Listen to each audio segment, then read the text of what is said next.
Hi, everyone, and happy September. We are here today with Mel Jones of Equinor for our Energy Month during September, and she's actually going to be talking to us a little bit about Equinor's environmental commitment. She's an SSU advisor with them.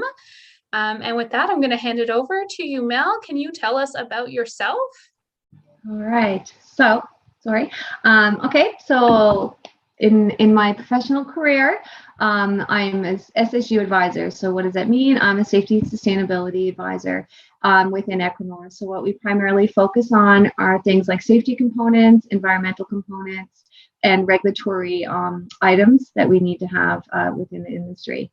In my personal life, I'm a mom of two amazing little boys, and obviously, those are my primary focus and goals, is to keep them happy and healthy and aware of the environment and the things that we can do on a day. I mean, I think we live our lives very much on that notion, which is how it kind of feeds into my career from a sustainability perspective.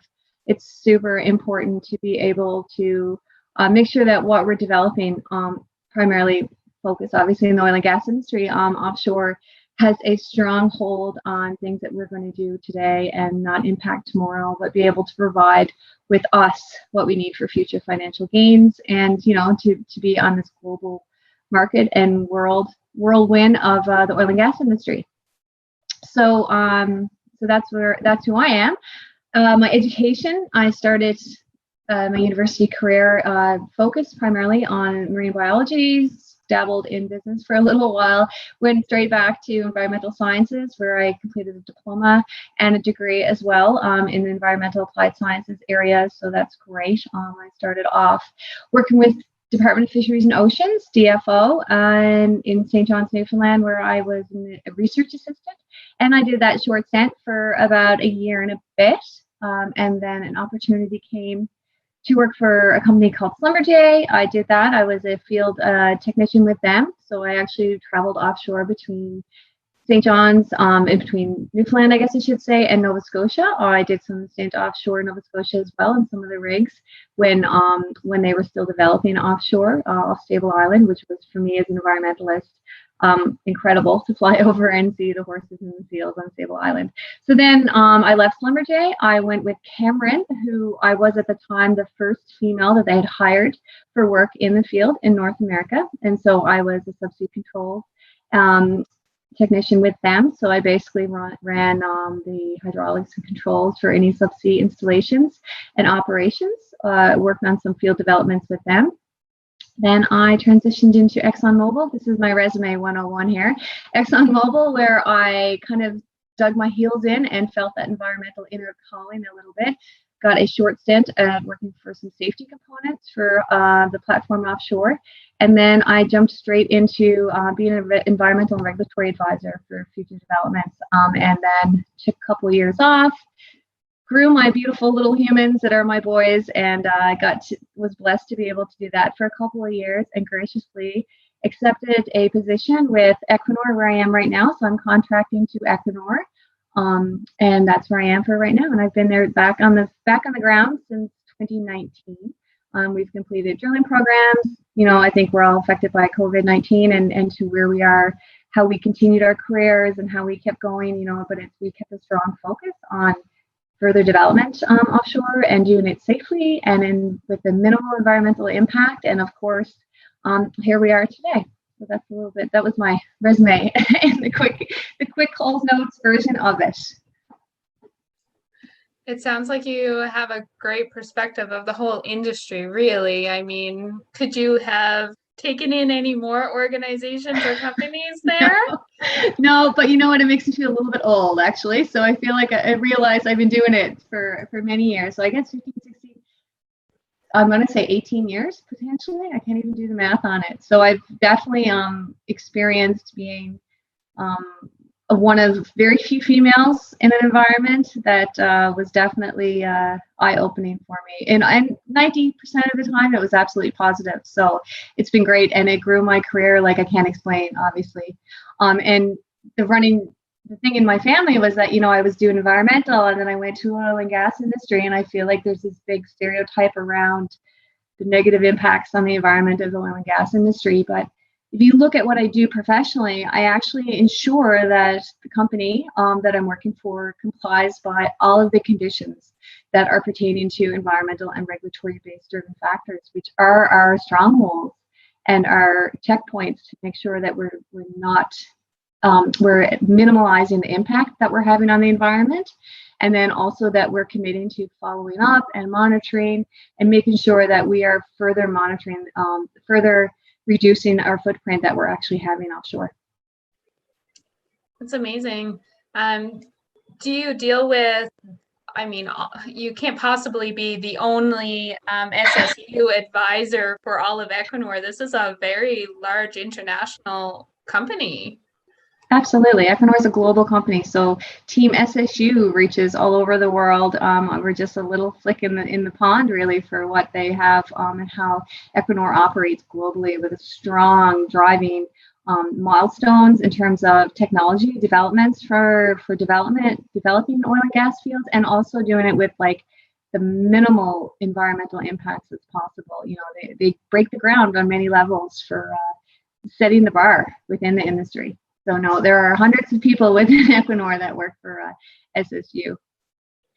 Amazing. But to note that, you know, one thing is, sorry to cut you off, but because we're a global company, there are countries that have different regulations, right? So every company operates, and that in terms not just environmental based, but in terms of safety and then operations and engineering and all these specs that need to go into consideration when an operator is developing their field or when they're actually producing.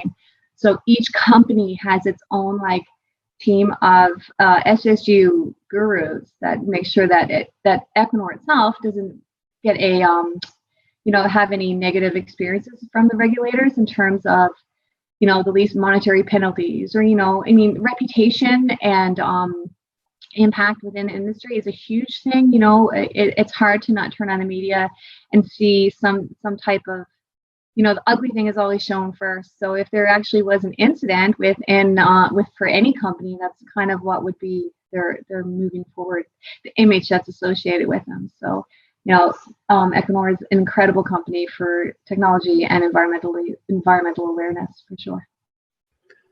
Right. So you're primarily focused on Equinor Canada then, and matching it with Canada's regulations. Right. So again, there's a few of us here locally that support Team SSU, and we definitely have some good knowledge within the industry for what commitments and what it requires to make sure that we're complying. So just to back up in reverse a little tiny bit, any operator within Canada, I'll speak for Canada because that's specifically where we're speaking from, you have to comply by and develop what's called an environmental assessment. So that environmental assessment takes years to develop by biologists and accredited scientific staff within engineers and key scientific-based people, research-based companies that help you to determine what type of impact you can potentially have on the environment, what critters are out there that we're going to look at and what we could see. What is your spill capability response? What happens if there is an incident? What can we do better, et cetera, et cetera. So from that years of documentation development, it's been reviewed by the government agencies and actually given to stakeholders such as fisheries groups and indigenous groups, anybody vested in an interest in what potentially happens offshore and how it would impact them. To the general public, you and I can go on and comment on this document. And from that, it then spews over to a decision statement, which the government issues. The IAC, which is the Impact Assessment Agency of Canada, issues a document presented to the operator that says, here are your conditions by which you have to comply. So, for example, we have one area we're developing conducting exploration drilling in the Flemish Pass. There are about 124 conditions that we have to comply by, and it's not just like a one item notion. There's a lot of background behind each one of those conditions. So, and it ranges from communications with our industry, from monitoring, follow-up, mitigation measures, et cetera, et cetera. So it isn't just an oil company going out to develop. It comes with safe holds and mechanisms in which we have to make sure that again, we're minimizing our impact on the environment. Is there a lot of crossover? I mean, we're talking about what I would consider international waters. So you're looking at Canada's regulatory process. Do you have a counterpart in Norway, say, where Equinor's head office is, and making sure that you're complying with Norway's regulatory, or how does that? Yeah.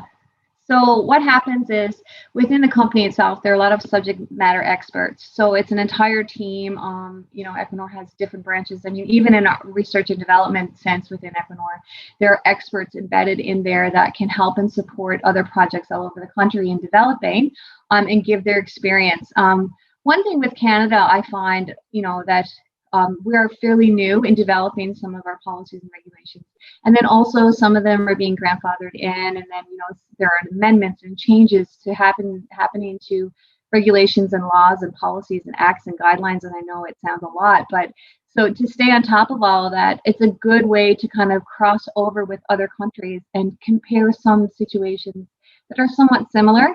Obviously, offshore here, our environment is fairly unique in what we have in terms of landscape, but it is comparable to some countries such as Norway, for example. So when we look at things like our cold water coral, so when we look at our cold water corals, for example, Norway has an incredible similarity to that. So when we're developing, and we support regulators in developing their guidelines and policies as well, so we can compare some of that apples and apples situations when we're trying to develop and implement regulations here. So we definitely reach out and we definitely get support when we need it. Wonderful. So if I'm understanding correctly from I guess our conversation a little bit earlier, you're really focused on the cold water coral in that Flemish Pass. There's like a larger research project happening. So, I guess the data that we collect will help on the other end, the regulators develop and further understand the habitats of our corals and sponges offshore.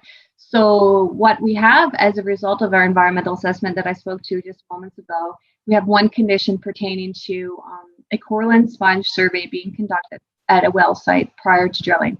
So basically what that means is we have to take some type of methodology to survey the area, to be able to count or identify and to measure any corals or sponges that are located within a particular area that we want to go to. So we use technology like ROVs, remotely operated vehicles, which are, been around for a long time, but they still come out with the bells and whistles that enhance them.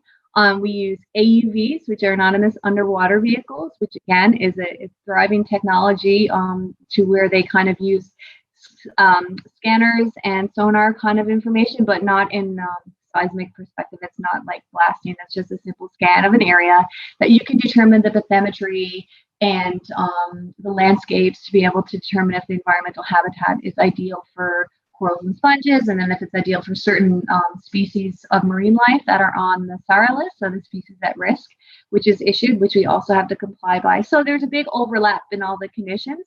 But so this summer, we're conducting the coral and sponge survey plan to help support drilling operations in the future, in particular area of the Flemish Pass. So it's actually remarkable to see some of the corals and sponges that are there that I think that you probably wouldn't know exist or wouldn't think that are out there. I mean, it's a coral bed is a coral bed. It's not the Great Barrier Reef with the colorful fish, but it's still the different types of species that we have. It's actually remarkable. That must be so exciting to be on the kind of ground level of that project and seeing that data come in.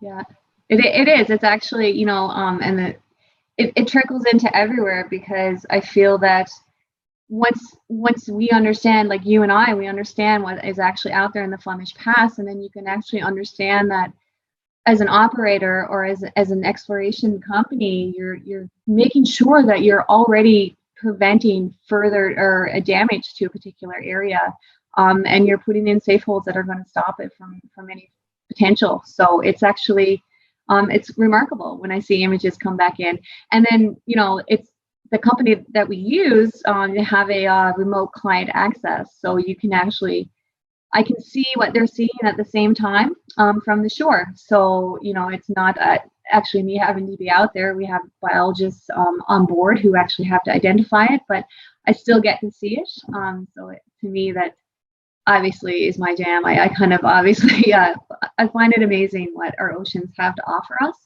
And then how we can, you know, coexist, sustainability, develop what we need, but do it in an environmentally conscious way.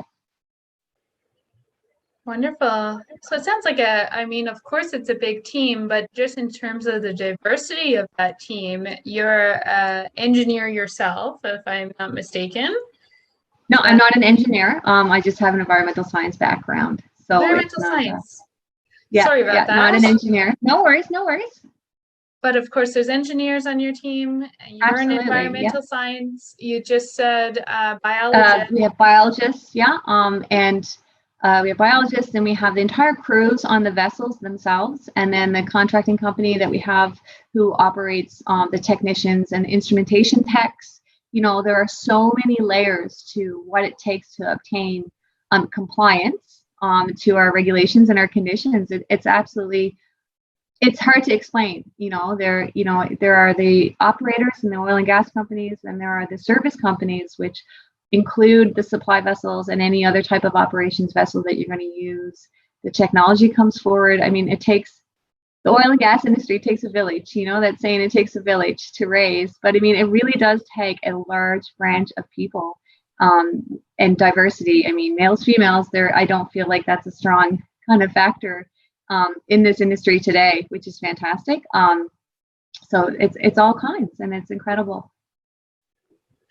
Wonderful. Has it changed a whole lot over your time with the oil and gas industry? Do you find that either the regulations have developed drastically, or have you even experienced the sector itself pushing the regulations beyond what they were? Has Equinor kind of gone above and beyond? Yeah, I think any company that I have experienced, honestly, has definitely, we have to comply. A lot of the conditions, all the conditions are and regulations, guidelines, acts, they're legally binding. So, I mean, the penalties and the legal actions that can occur are obviously an incentive in itself to be able to make sure that we comply. But what operators do, for the most part, are well above and beyond what the guidelines state and stipulate. If it's a guideline, it's open for interpretation, but we need to make sure that we're complying. There's a lot of industry groups as well that engage with regulators, that allow us to help be on the ground when they're developing their changes to their acts and policies. So it's an open communication system. I feel Equinor itself has an incredible relationship with the regulatory agencies and any of the groups supporting. So and are often at the forefront of being able to offer insight and room for future development in compliance factors, so there's no strong pushback. I think we just all want to make sure that what we're committing to and what we have to adhere to is kind of makes sense and is not just something that needs to be done for the sake of saying something is being done. Does that make sense? So yeah, absolutely.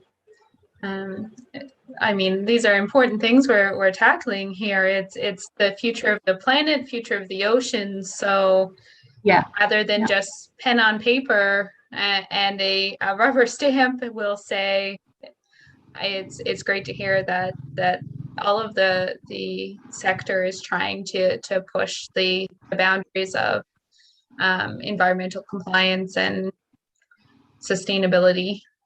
Yes, and that's the key thing, and that's exactly what it is. I strongly believe in sustainability, and I feel that this job definitely enables me to enjoy that balance. From being at home to hikes with my boys, and my latest obsession are my bees that I have in my backyard. So, and then to take it to work and hear my boys. For me, honestly, when we're places, and we were at the local aquarium in Paddy Harbor, and we they were actually doing a coral and sponge survey with an ROV was one of the activities that they could do. And I was so proud for my boys to say, Mommy, look, this is what you do, right? And I'm like, yes, this is what I do. It's humbling to see the youth and have an awareness and to feel that as a company, you're making a difference, truthfully.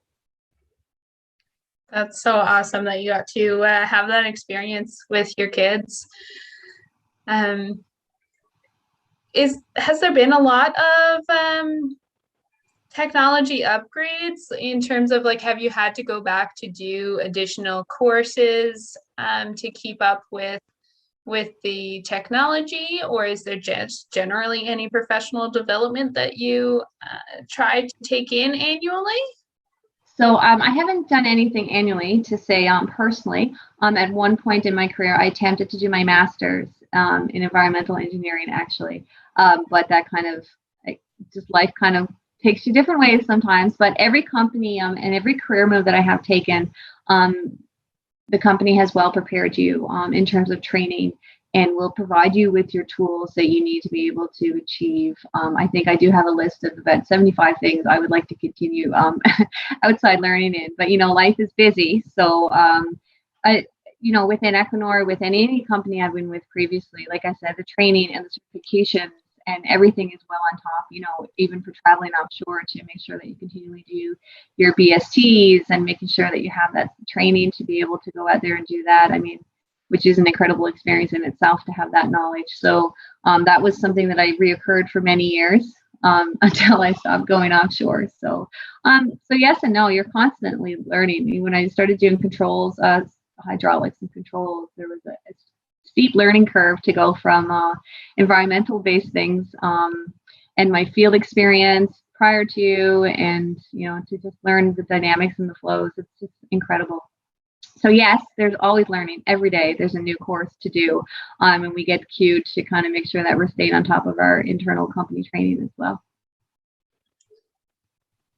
Is there any, I guess, skills that you would recommend for the students going forward if they wanted to get into environmental compliance, in terms of not general, not like very specific, go do your ROV course, but have you found anything that you've really needed to work on to make sure that your career progresses as you hope it will? It's like that question that they ask you in an interview that says, what's the worst and the best quality about yourself, right? It's awesome. I think, I really feel that, this is going to stump me. You're going to have to just kind of give me an example or give me, guide me a little bit to. A lot of people talk about like communication skills, in terms of having that large team and having to have those interpersonal skills, and that's something they have to work on because they might be, that introvert. So okay, I gotcha. I'm with you.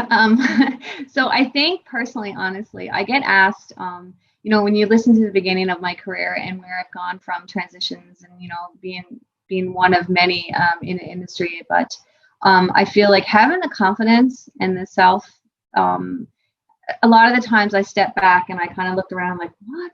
How am I here? Like, what am I doing? Or, you know what I mean? So I was doing environmental stuff and now I'm running controls, or now I'm in an office. And, so I think like each time I just had to accept that, A, I definitely was able to do it. B, I was definitely on the right path. And, everything that was happening was kind of gearing me to be exactly where I am today.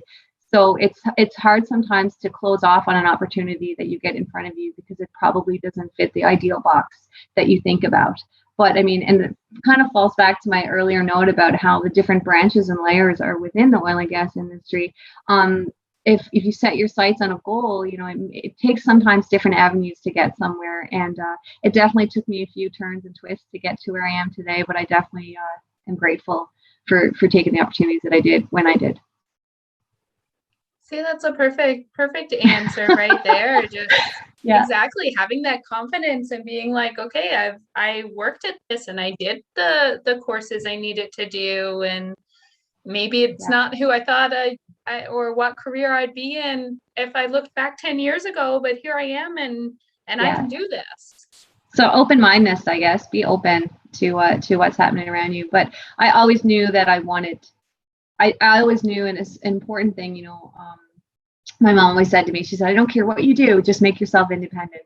And so I just wanted to make sure that I was able, at the end of the day, now I can look at my boys and I have a great career and I'm blessed.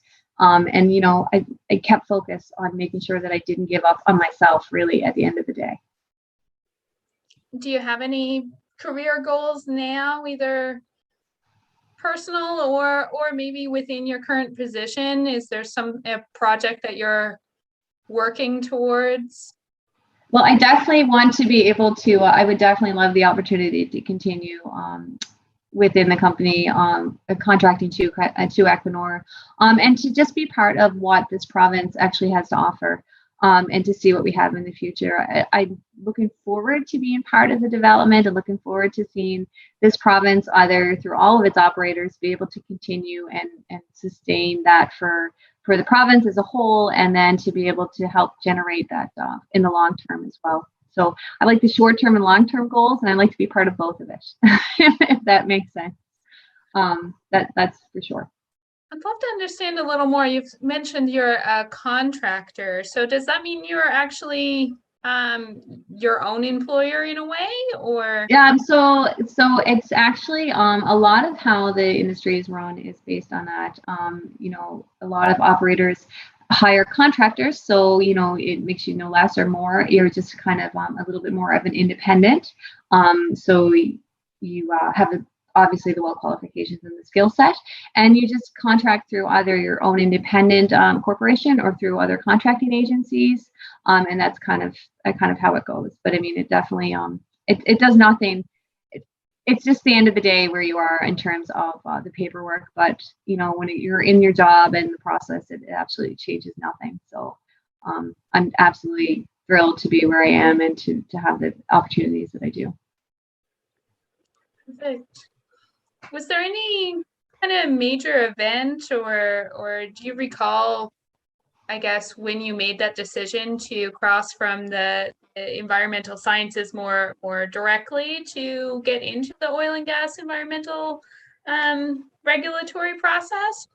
Was that an active decision, or? I think it was one of those subconscious kind of set your intentions and put it out there, and then it happens. Honestly, I think years ago, once I decided on my career path, I kind of wanted to, I was drawn to the oil and gas industry. I think a lot of people are, for many factors. One obviously being the financial security that seems to come with the industry, and to the side note, the insecurity around market value and stuff like that. But those are things you learn later in life.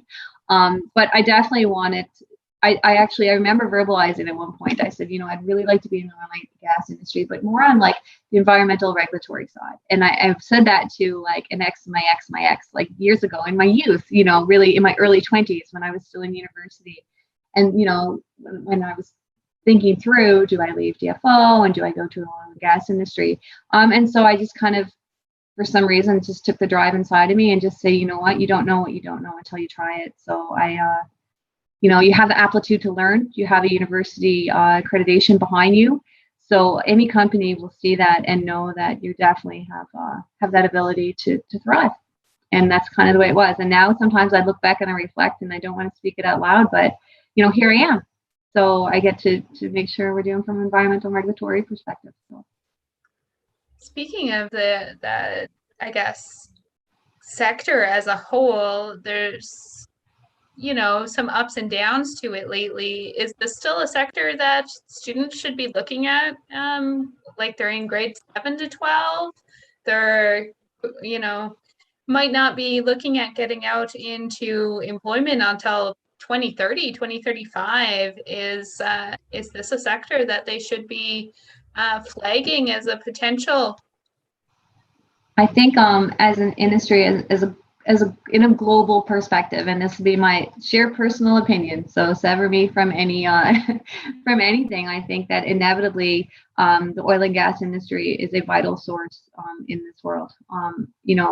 Energy sectors, whether it be wind based, whether it be any type of alternate source of energy, will all need reliance on the oil and gas industry for certain components and things of that sort. So I feel like there's definitely a method to developing and future developments in oil and gas industry.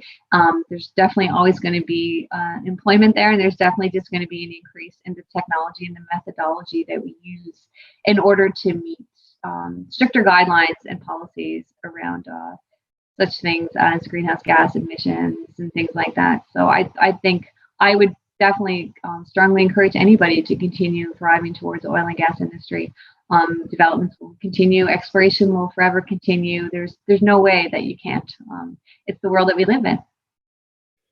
Absolutely. And we have a number of Equinor's YouTube videos kind of put up on our feed loop system there now for our Green Energy Month. So you can look into several of the different environmental policies of Equinor through that, and their incentives to kind of reduce emissions and do some carbon capture as well. So all of that's super interesting to me. One of the ones I really liked was the Fields of the Future, that's kind of remotely operated oil fields. So can you talk a little bit about that? I know it might not be where you are right now, but in 2035, could you be working from like remote rural Newfoundland and working in an oil field? I mean, that would, my best educated guess would say 100%. I think there's a big shift in the world, in the industry, and how we function and how things are moving forward. And remote working hasn't just been a catchphrase on people's tongue now today because of what's happened over the past year and a half. Remote work is definitely a great way to operate, and Equinor itself has set the standard. You can see what they do in other companies in other parts of the world. So it's definitely a totally possible situation to be able to work from home, work from a remote location, and to be able to be part of a functioning facility in the middle of the Atlantic Ocean. Just incredible to imagine that's the world we live in, or the world that we will live in for certain. With all that said, do you have any kind of last words of advice for students starting out, whether they're starting out in this sector or just kind of looking at their options of, should I be doing math and science in high school? Any last words of advice to them? I think, should you be doing math and science in high school? Absolutely. Whether you like it or you don't like it, I think it's definitely, 100%. I think focusing on your academics, and if anything, just giving yourself the opportunity to learn how to learn. Give yourself the opportunity to take different avenues as to how you can digest and ingest the learnings that you need, the basic tools, the chemistries, the math, the physics, your earth sciences. It branches off into everything, into oceanography, into instrumentation technology. It's all kind of any type of avenue that you can grab onto, and programs such as this, and even within your school, check in to see what you can participate in, and see maybe what the teacher's not teaching in the classroom in terms of, biochemistry is extremely interesting to you. But if you branch it off and do it in a more of an applied aspect in any afternoon labs or anything that you can participate in, really will open your eyes to where you want to be. It isn't a box. There's a million different layers, and it takes a whole village of us skill set people to be able to do what we do offshore. Wonderful. Thank you so much, Mel, and look forward to hearing more from Equinor this month. Awesome. All right. Thanks for this opportunity. Honestly, it's been, obviously this is my passion. So I love that you've provided this opportunity for me. Thanks. Wonderful. Have a great day, everyone.